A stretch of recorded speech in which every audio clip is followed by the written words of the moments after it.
नमस्कार दोस्तों, स्वागत है आपका टेक्नो डिफेंस अपडेट पे। तो दोस्तों आज हम इस वीडियो में बात करने वाले हैं एमएमआरसी डील में जो फाइटर जेट एक तरह से पार्टिसिपेट कर रहे हैं, कौन सा फाइटर जेट इंडिया के लिए ज़्यादा बेहतर होगा। और क्योंकि दोस्तों अब इस डील में जो नेवी है वो भी एक तरह से एंट्री मार चुकी है, तो इस वजह से इस डील में जो पासे हैं वे पूरी तरह से पलट कर रख दिए हैं नेवी की एंट्री ने। क्योंकि दोस्तों जहां पर पहले ये डील केवल 114 फाइटर जेट की थी, तो ये अब 150 फाइटर जेट की होने वाली है। और साथ में दोस्तों पूरी उम्मीद है कि नेवी को इस डील में पूरी तरह से एंट्री मिल जाएगी बिना किसी इशू के। और साथ में दोस्तों इस वजह से इस डील की जो कॉस्ट है वो और ज़्यादा बढ़ने वाली है, क्योंकि दोस्तों जो संख्या पहले 114 की थी अब वो 150 हो गई है, तो जाहिर सी बात है डील की कॉस्ट तो बढ़ेगी। और दोस्तों साथ में नेवी की एंट्री ने कुछ फाइटर जेट के जो पत्ते हैं वे बिल्कुल ही साफ कर दिया है, क्योंकि दोस्तों इस डील में अब जो फाइटर जेट चुना जाएगा उसे इंडियन एयरफोर्स और साथ में दोस्तों इंडियन नेवी दोनों ही एक तरह से इस्तेमाल करेंगे। यानी कि दोस्तों सेम फाइटर जेट का नेवल वेरिएंट भी एक तरह से मौजूद होना चाहिए।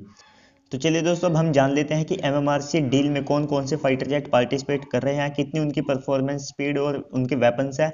तो दोस्तों सबसे पहले इस जो एमएमआरसी डील है इसकी रिक्वायरमेंट यही है कि जो फाइटर जेट है वो मीडियम वेट कैटेगरी का होना चाहिए। दोस्तों सबसे पहले हम यहाँ पर जान लेते हैं मिग 35 के बारे में। तो देखिए दोस्तों इसे रूस ने बनाया है और साथ में 4++ जनरेशन का फाइटर जेट है, ट्विन इंजन और ट्विन सीट फाइटर जेट है।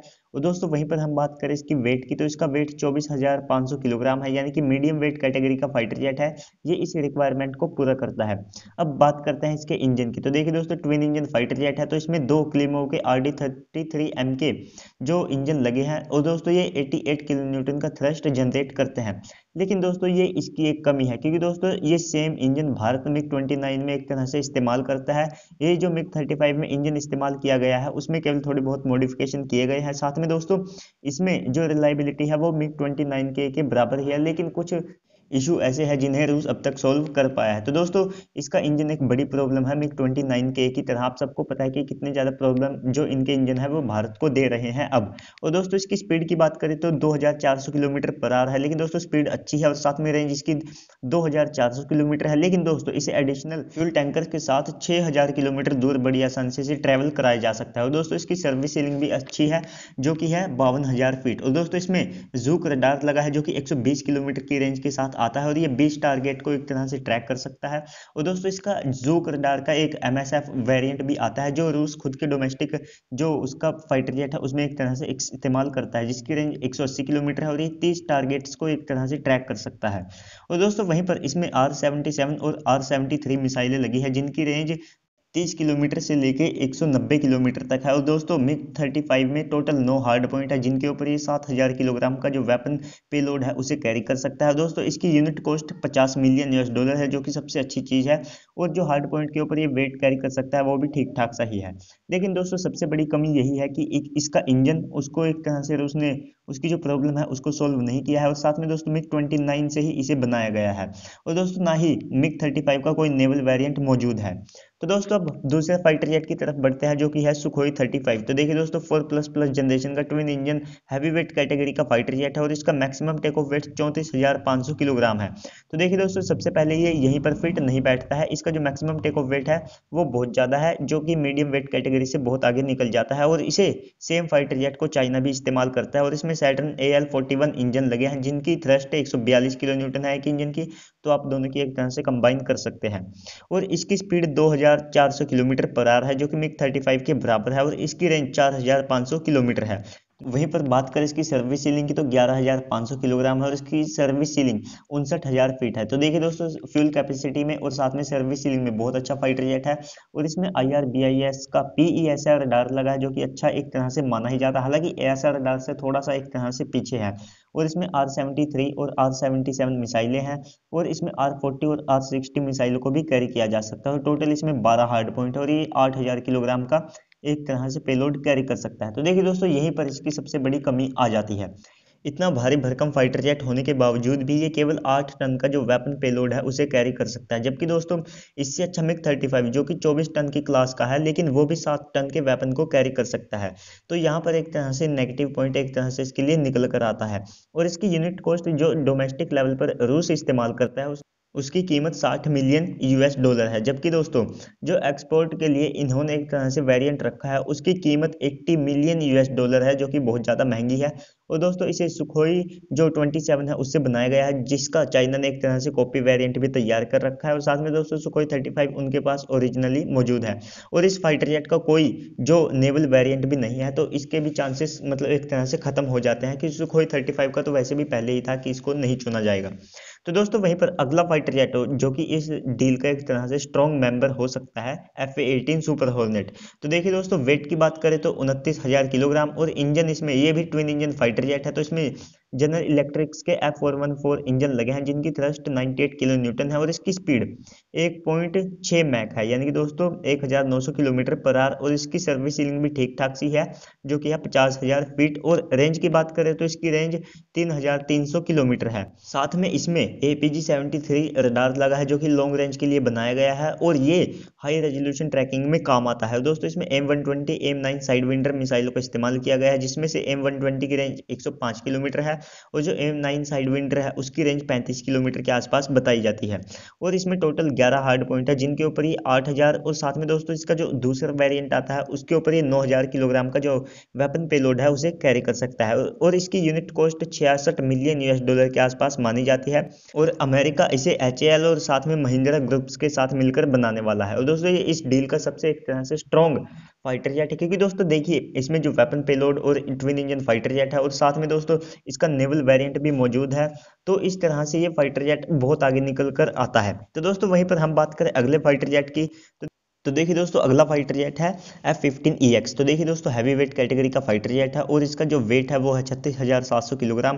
और साथ में इंजन इसमें दो इंजन लगे हैं, जिसमें प्रैट एंड विटनी के F100 इंजन है, जो कि 105 किलो न्यूटन की थ्रस्ट जनरेट करते हैं, और दोनों इंजन 210 किलो न्यूटन की थ्रस्ट है उसे जनरेट कर देते हैं। और साथ में दोस्तों स्पीड की बात करें तो 2.5 मैक है, और इसकी यानी कि 2,650 किलोमीटर पर आवर के आसपास ये बैठती है।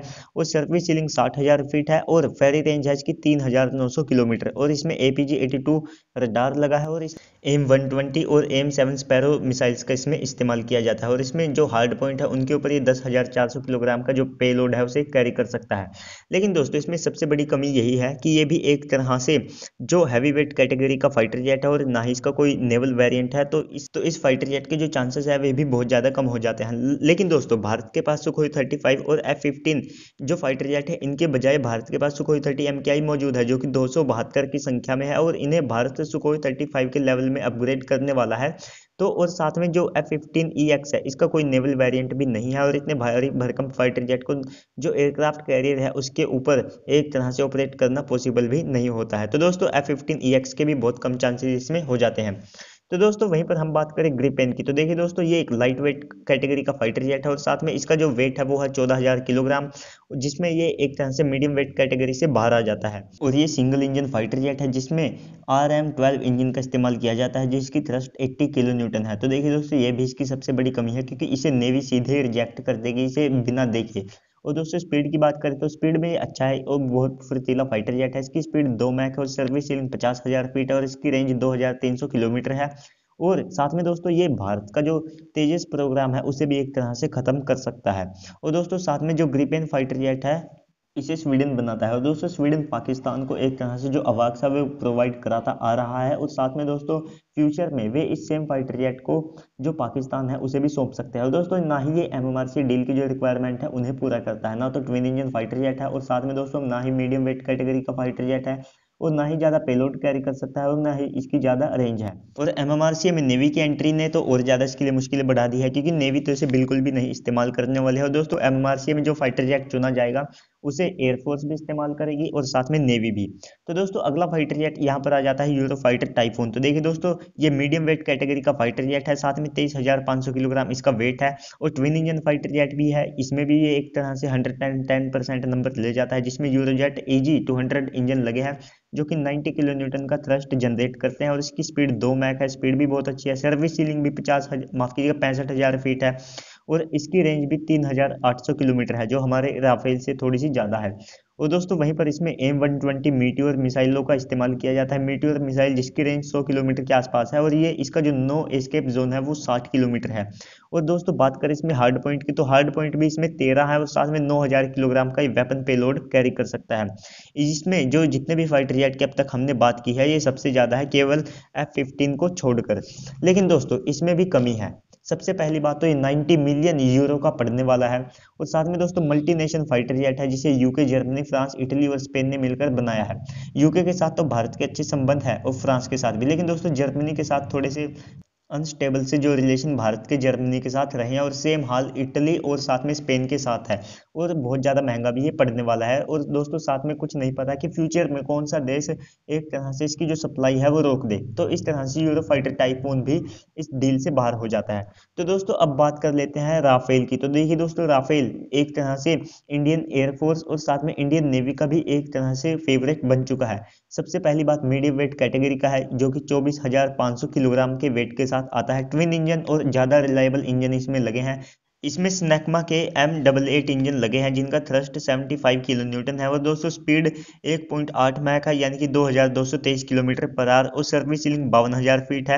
और दोस्तों रेंज में भी एक तरह से जो भारत की रिक्वायरमेंट है उनको पूरी तरह पूरा करता है, यानी कि 3,700 किलोमीटर। और मीटियोर मिसाइल्स का इसमें इस्तेमाल किया जाता है। और वेपन पैकेज तो इसका बहुत ज़्यादा खतरनाक है। इसके वेपन पैकेज में जो मीटियोर मिसाइल के साथ हैमर मिसाइल और दोस्तों साथ में जो बॉम्ब्स है उनका भी एक तरह से अच्छा कॉम्बिनेशन देखने को मिलता है। और दोस्तों बात करें, इसमें थेल्स का RBE2 रडार लगा है, जो कि लॉन्ग रेंज के लिए बनाया गया है, जो कि एक साथ बहुत सारे टारगेट को ट्रैक कर सकता है और 4 टारगेट को एक तरह से राफेल मार गिरा सकता है। और हार्ड पॉइंट की बात करें तो टोटल 14 हार्ड पॉइंट है, जिनके ऊपर ये 9,500 किलोग्राम की जो वेपन है उसे कैरी कर सकता है। तो देखिए दोस्तों, इस मामले में ये सुखोई 35 के बराबर ही ठहरता है। तो ये एक कारण है, राफेल एक तरह से वेपन पेलोड कैपेसिटी में सुखोई 35 के बराबर है। और इसकी यूनिट कॉस्ट 80 मिलियन यूरो है, जो कि अब 40% एक तरह से कम होने वाली है, क्योंकि दोस्तों 114 फाइटर जेट के साथ भारत जो है 36 और फाइटर जेट को इस डील में ऐड करने वाला है। क्योंकि दोस्तों नेवल वेरिएंट भी राफेल का मौजूद है और इसकी फ्यूल कैरिंग कैपेसिटी 4,700 किलोग्राम है। और अलग अलग वेरिएंट में थोड़ी अलग अलग चेंज होती रहती है। और इंडियन पार्टनर के तौर पर इसमें जो रिलायंस ग्रुप है उनका एक तरह से इसमें साझेदारी ली जाएगी। तो और भी राफेल की वजह से भारत को बहुत सारे ऑफर मिलने वाले हैं। तो दोस्तों राफेल के बहुत ज़्यादा चांसेस है, क्योंकि नेवल वेरिएंट भी मौजूद है जिसे इंडियन नेवी हद से ज़्यादा पसंद करती है। और साथ में इंडियन एयरफोर्स का तो जो राफेल है वो एक तरह से फेवरेट फाइटर जेट बन चुका है। तो चलिए दोस्तों, आज की इस वीडियो में इतना ही। आपको ये वीडियो कैसी लगी और आपका कोई सुझाव है तो उसे भी कमेंट सेक्शन में लिख दीजिएगा। अगर आपको इस वीडियो में कोई कमी लगी तो उसको भी एक तरह से जो वीडियो का कमेंट सेक्शन है वहां पर लिख दीजिएगा। तो चलिए दोस्तों, आज की इस वीडियो में इतना ही। मिलते हैं अगली वीडियो में, तब तक के लिए गुड बाय, जय हिंद।